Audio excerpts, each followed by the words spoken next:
What wide receivers are rising and what wide receivers are falling in the early consensus half-point PPR rankings for 2022, and how does that compare to where they finished in 2021? It's time to break it down all for you right here as another edition of Locked On Fantasy Football begins right now.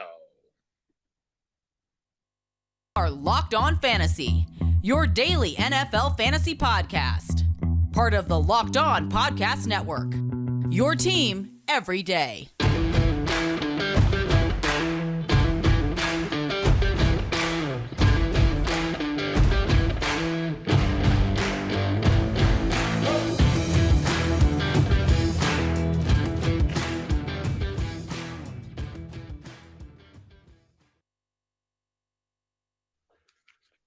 Greetings, everyone, and welcome to another edition of the Locked On Fantasy Football Podcast. As usual, I'm your host, Vinnie Iyer. I'm about to do this. I'm writing about NFL and fantasy football for sportingnews.com. Come to the site, check out all the good stuff we have leading into the 2022 NFL Draft. Can't believe we're just a week and 2 days away. So we'll have a complete breakdown there from a fantasy football perspective for you on this show. Here, we're going to continue our series looking at the veterans across the league. We've looked at the quarterbacks, running backs, the consensus expert rankings there at Fantasy Pros. We use half-point PPR. We're going to look at the wide receivers today, the stock watch for that position, who's rising, who's falling from last year's finish, and the reasons why. And a lot of wide receivers have already changed teams here this season. So some additional factors to consider there, as well as new wide receivers now finding themselves as clear-cut number ones in their current situation. So we'll break that down all for you here. We'll go through all the wide receiver threes on the board, and beyond that, looking at several other guys that are notable here and where they are ranked at this very moment. Before the draft picks come in, a good wide receiver class comes in to change the course of some of these guys' fates here in 2022, but we have to look at where we are now to know where we're going with these guys here as we get closer to August and really mock draft season for fantasy football. Thanks for making Locked On Fantasy Football your first listen every day. We are free and available for you on all platforms. All right, let's dive right into wide receivers. And again, we'll do this over 3 segments, get really deep here. So we'll actually talk about overall 49 guys for you. So we'll do rapid fire in our last segment, but we will focus on the guys that finished in the top 12 last year. Cooper Kupp, no surprise, number one, dominated last year. He's still number one here for the Rams. The Matthew Stafford situation, the offense, nothing changes there. The age is a concern. He's had some knee injury issues as well. It's starting to creep up, but I think he has at least one more elite season in him. So Cooper Kupp ranked one where he finished last year in half-point PPR.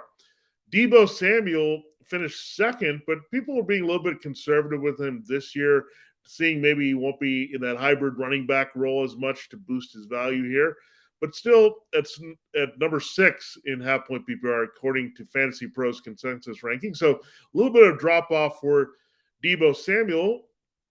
There behind him is Devonte Adams. He's number 4 in the rankings. He falls from number 3. So not much change there as Adams becomes a Raider instead of a Packer. So about where he is, he's still going to be a dominant go-to guy for his new quarterback, Derek Carr. He has good chemistry with Derek Carr, just like he did with Aaron Rodgers.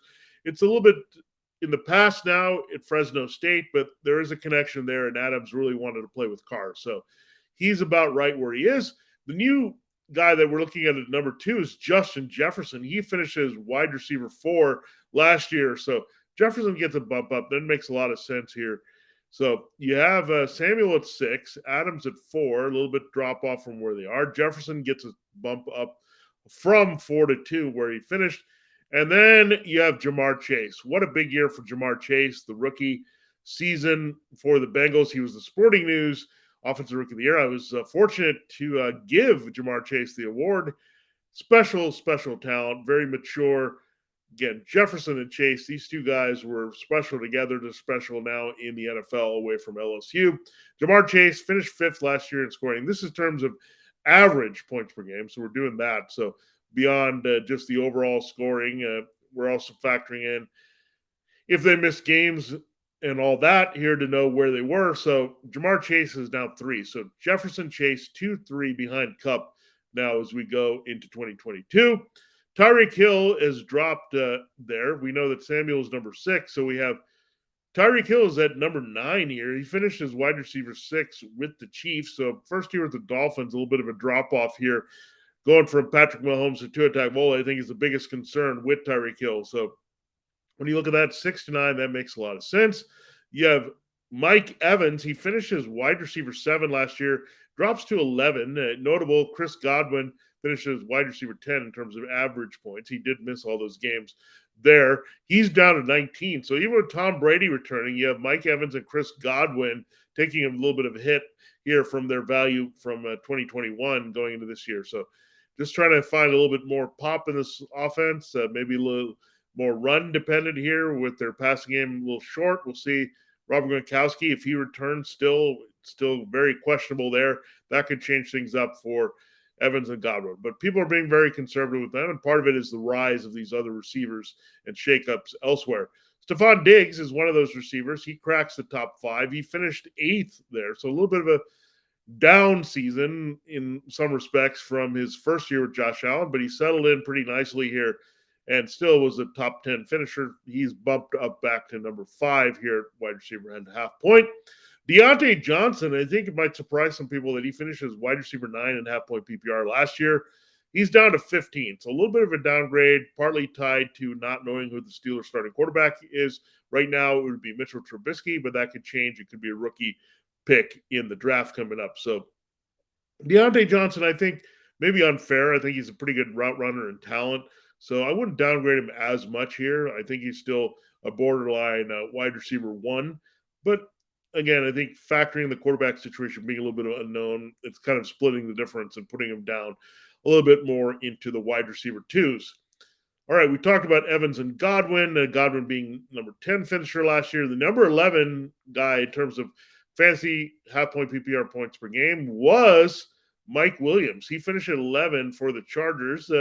This seems a little bit aggressively pushing him down. He's down to 32 in the rankings, which I think there's going to be some touchdown regression, but they signed a massive deal to bring him back with Justin Herbert. Herbert is an elite talent here, so a little bit of way downgrade, I think, with Mike Williams. People are just a little skeptical if you can duplicate things, but again, big target, can do things. And remember, this is points per game we're looking at. There is some durability concern with Williams, so that could push him a little way, but I don't think he falls any more than a high-end wide receiver 2. And T. Higgins. So you had 2 Bengals receivers finish as wide receiver 1s. He finished 12th there.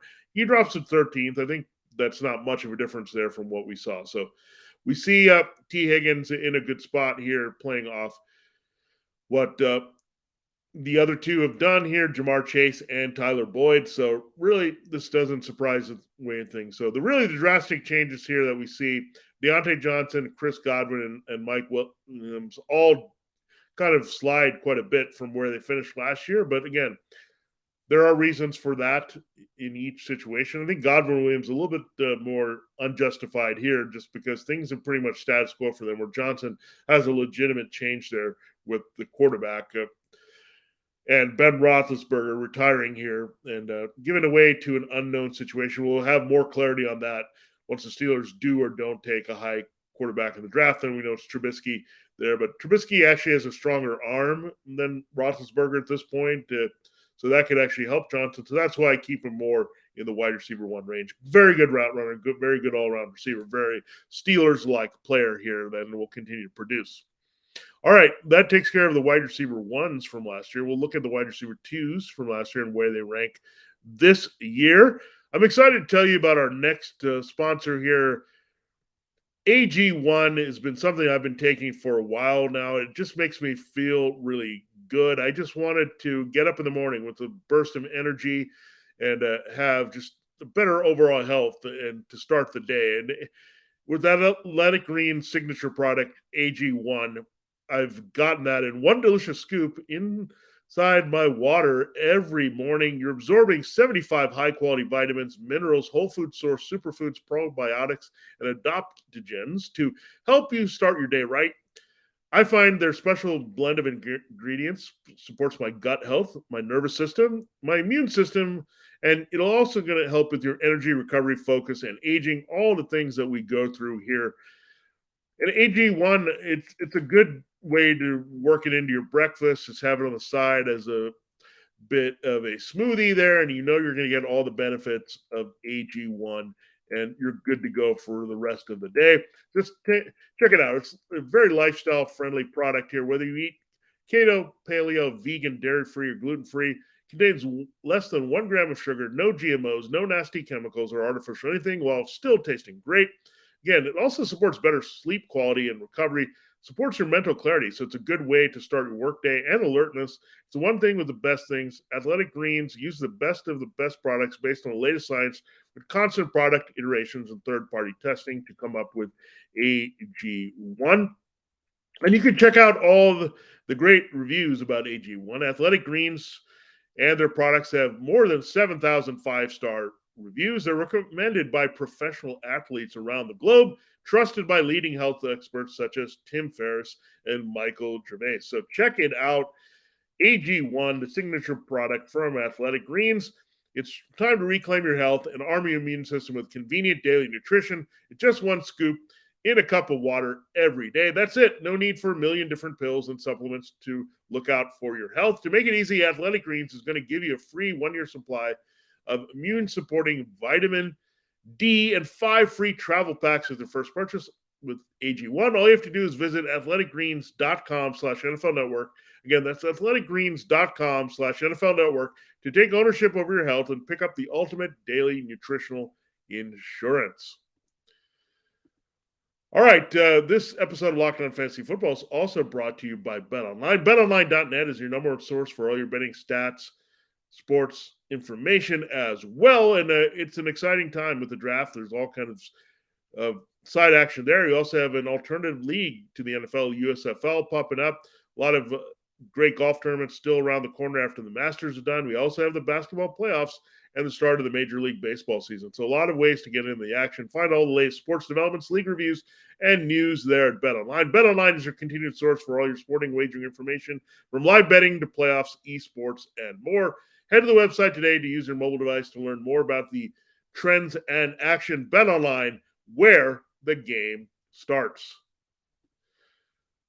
All right, we will continue here breaking down the wide receiver stock watch, looking at where players are ranked, who's rising and who's falling from last year's finish in fantasy football. Thanks for making Locked On Fantasy Football your first listen every day. Now, here's a big announcement. Starting Thursday, April 28th, tune in to Locked On NFL Draft's live coverage of the 2022 NFL Draft with all 3 days of real-time analysis from our extensive lineup of experts and insiders. And for those of you dying to know who your team will take, catch Odyssey and Locked On NFL Mock Draft Special, hosted by Brian Peacock and former NFL scout Matt Williamson of the Peacock and Williamson NFL Show, all week leading up to the first pick. Check it out, Locked On NFL Draft, on the Locked On NFL Draft YouTube page, Odyssey NFL Mock Draft, Odyssey and Locked On NFL Draft podcast feeds. Check out that mock draft April 18th through the 22nd, and as well as the 25th. Locked On NFL Draft Live will come at you April 28th at 7, April 29th at 6:30, and on the final day of draft, April 30th at 11:30 a.m. Eastern Time. Good stuff all around the network as it's time for the draft. We can't wait to bring you the analysis inside here daily on Locked On Network. All right, let's look at our number 13 finisher here at wide receiver from last year. He's going to take a hit for sure. Tyler Lockett finished 13. He's ranked 27th in half-point PPR, according to the expert consensus on Fantasy Pros. Yeah, we know he lost Russell Wilson. Wilson and Lockett had unbelievable chemistry. Now you have Drew Lock, even though their names are similar, Drew Lock and Tyler Lockett. I don't see that chemistry redeveloping here. And we also don't know if Drew Lock is going to be the starting quarterback. They're thinking about Malik Willis or Kenny Pickett, the draft at number 9 overall. Will that happen? So a lot of things in flux for Tyler Lockett, but a quarterback change in the works. And again, you just can't copy what he had with Wilson here. So that's reasonable to drop him down into the end of the wide receiver twos here. And he's aging, slowing down a little bit as well. So a lot of factors working against Tyler Lockett. Keenan Allen, a very good factor working in his favor, Justin Herbert. So it was funny. Mike Williams dropped from 11 to 32 from his finish to his ranking. Right now, Allen is just staying steady here. He finished 14th last year, bumped up to 10. So Allen in the right direction here. So that means Williams should taper off where he was last year into the wide receiver 2 rankings. Now you look at Adam Thielen, he finished 15th. People are way down on Adam Thielen. The Vikings could actually draft a wide receiver here, but the age, injury, everything is piling up here for Adam Thielen. It's going to drop off dramatically at some point. It could be as early as this year. So dropping all the way down to 34, borderline wide receiver 3. Robert Woods, people are being conservative with him coming off the ACL. He finishes wide receiver 16.5 point behind Cooper Kupp with the Rams. Now he's with the Tennessee Titans with the trade. So he's filling in for Julio Jones, and Julio Jones disappointing there with his numbers. So we'll see what happens there as the number 2. It's been hard for the Titans to support 2 guys. So 40th is a little harsh. I still think he comes in a little bit more in the wide receiver 2-3 borderline. DeAndre Hopkins couldn't stay healthy for a season. He actually was only the 17th average scorer there in half-point PPR last year. So conservatively, he's up to 12. Yeah, that's where he is, a borderline wide receiver 1-2 here this year. Hunter Renfrow, big drop-off for him from 18th finish from last year. Yeah, that surprised some people. He's a solid wide receiver 2. Dropping back now to wide receiver 3, and that's what Devonte Adams is going to do for you. Adams is going to eat a chunk of his key targets and touchdowns and looks here from Derek Carr, so that's why you have that bounce down for Hunter Renfrow. DK Metcalf, a little bit less quarterback dependent because he's such a big play threat on the outside. He comes up from 19 to 16 here, so not much of a drop, but Tyler Lockett fading for sure. So Metcalf, whether it's Drew Lock or another quarterback, he's a true bona fide number 1 on the outside, hard to cover here. So kind of a quarterback adjustable here more so than Lockett in 2022. Jalen Waddle is going to get help from Tyreek Hill. That's going to bump his value actually up. He finishes wide receiver 20.5 point PPR. He goes up to 14. Probably a reason why Hill is dropping a little bit because Waddle and Tua Tagovailoa had such good chemistry last year. So Waddle is better than you think to be close to a 1A or 1B to Tyreek Hill's 1 here. So something to watch there. So Waddle, very high on him after a big year last year with Tagovailoa. CeeDee Lamb is the biggest riser on the board that's of note. He finished as wide receiver 21. Pretty good. I think people thought he was lower than that because he had a lot of disappointing games. He's up to number 8. So if we're looking for number 8, who's the guy there that's rounding out the top 10, it would be him there. And we have one more guy in the top 10 here that we'll talk about their finish from last year. But CeeDee Lamb, now pretty much flying solo without Amari Cooper. That's a big deal because Michael Gallup's a different style of receiver. Lamb profiles like a number 1 because he can go outside and inside. Gallup is pretty much the outside dedicated guy here. And you're down to 3 key targets for Dak Prescott between Lamb and Gallup and Dalton Schultz. So really looking good for CeeDee Lamb here to be a more dominant number 1 versus a wide receiver 2 that he was last year. Brandon Cooks finished really well with the Texans quarterback situation, whether it was Tyrod Taylor or Davis Mills. So he's about the same. 22 last year was the finish, 23. Michael Pittman gets a bump up with the Matt Ryan acquisition. He finishes wide receiver 23. So Pittman Jr. there gets a legitimate number 1 quarterback that could have a little bit more chemistry with him than Carson Wentz. So up to a wide receiver to solid status from already being there last year for Pittman. A.J. Brown was number 24, but he's bumping up all the way to number 7. Right now, he's holding out. It's a thing with these receivers looking for new contracts here. But Brown should be in the mix and really take over and really came down the stretch when back healthy with the Ryan Tannehill last year. So, yeah, be aggressive with A.J. Brown. He's a solid wide receiver 1 here in 2022. All right, that breaks down the guys that finished as wide receiver 2s last year. We'll get into the guys that were wide receiver 3s. And then beyond that, we'll get 49 deep at wide receiver when it's all said and done. We'll want to get all the notables that are ranked as wide receiver 1, 2, or 3s this year. Before we do that, I got to tell you that this episode of Locked On Fantasy Football is also brought to you by Rock Auto. With ever-increasing numbers of makes and models, it's now possible for your local chain auto parts store to stock all the parts you need. Why endure often pointless or seemingly intimidating questioning and wait while the person behind the counter orders the parts on his or her computer? Ordering and choosing the only brand their warehouse happens to carry. You have computers with access to rockauto.com at home and in your pocket. Save time and money when using Rock Auto. Why should you spend 30, 50, even 100% more for the same parts from a chain store or car dealership? Take an example of a Honda Odyssey fuel pump. You could pay $353 at a chain store. You could only get it for $216 at Rock Auto. Rock Auto prices are reliably low for every customer. They have everything you could need. I found a lot of obscure parts there, including a side mirror cover and a console there, brake parts, tail lamps, motor oil, and even new carpet. You can find them all at Rock Auto. Go explore their easy-to-use website today. Find the solution to your auto parts needs. All you have to do is go to rockauto.com right now and see all the parts available for your car or truck. Right locked on in there. How did you hear about us box so they know we sent you? Amazing selection, reliably low prices, all the parts your car will ever need.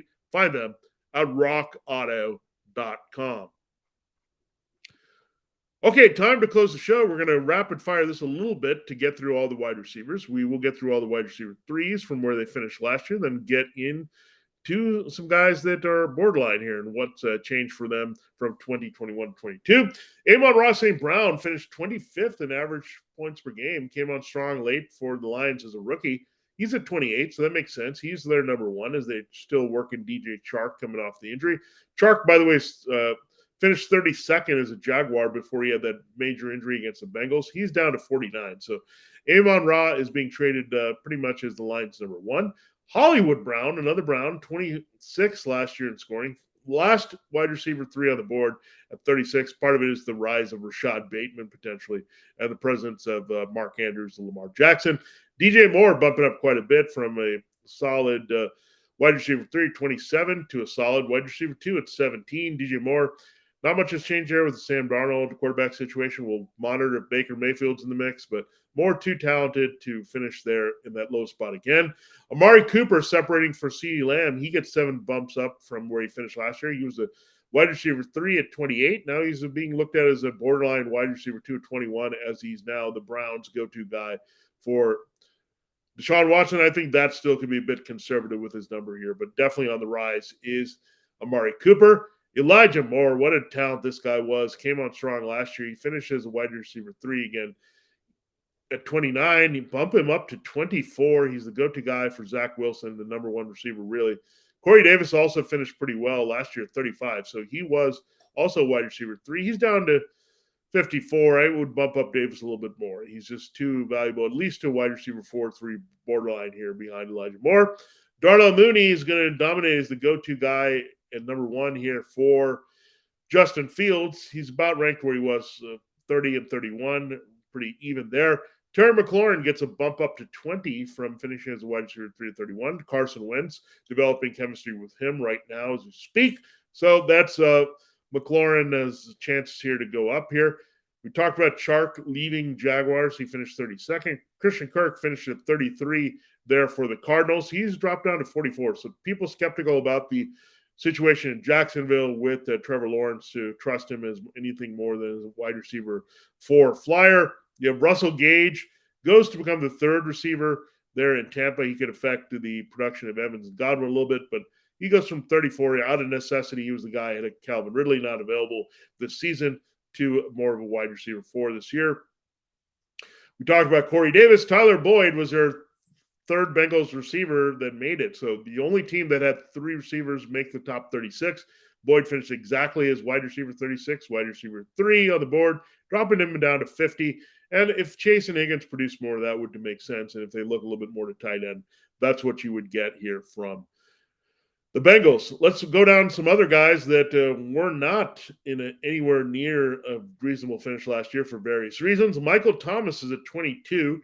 Didn't play really at all last year for the Saints. So jumping him back and getting him as a wide receiver to 2 is a conservative estimate. Jared Judy and Courtland Sutton well off the radar with the Teddy Bridgewater Drew Lock mix there. 25 for Judy, 26 for Sutton. Makes a lot of sense. So they get the bumps up while Lockett and Metcalf go all the way down. I think it's a little bit aggressive for Judy and Sutton. I think Sutton is still the better receiver here with that. But wide receiver 2, 3 borderline makes a lot of sense for both of those Broncos receivers as a conservative way to look at it until we see more with Russell Wilson, the chemistry there. Allen Robinson is 29. He makes the cut, just totally faded on the Bears. So he's now in the Robert Woods role. So keep in mind, Woods was 16 there as wide receiver. So upside for Robinson to get back into wide receiver 2 status. Devonta Smith finished 39, ranked 30 this year. So it makes sense as a rise of the Eagles receiver. Juju Smith-Schuster really had injury issues with the Steelers in his final year, but as the primary pass catcher playing off Travis Kelce at wideout for the Chiefs, he's at number 35. Brandon Ayuk is at 37. A little bit conservative with him, probably because it's a main running team with Samuel having a big bump up. Gabriel Davis did finish pretty strong here, but he's at 38. I think they're just being a little conservative with Diggs' value. I think Davis can finish well into the wide receiver threes. There, Cordarrelle Patterson, we said he had a big drop-off at running back, rather drop-off here at wide receiver as well, 39.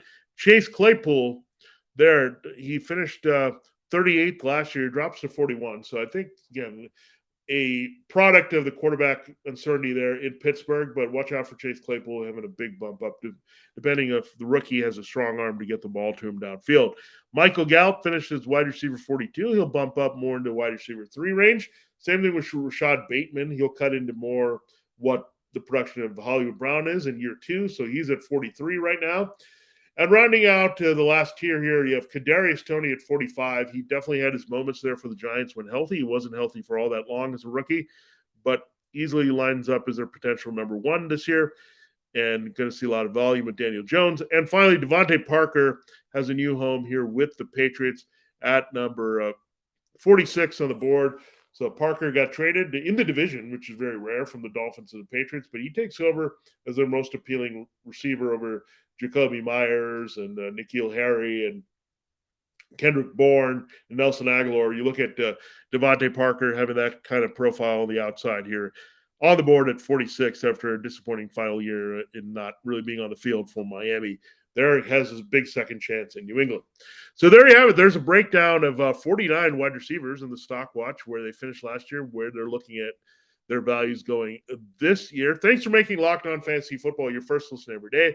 Don't forget, we'll wrap up the series looking at the ranking stock watch, the updates you need to know at tight end. Now make your second listen Locked On NFL Draft. Ryan Tracy and former NFL quarterback Eric Crocker bring the NFL Draft to life every day with inside analysis on college football prospects and NFL front offices. It's free and available wherever you get your podcasts.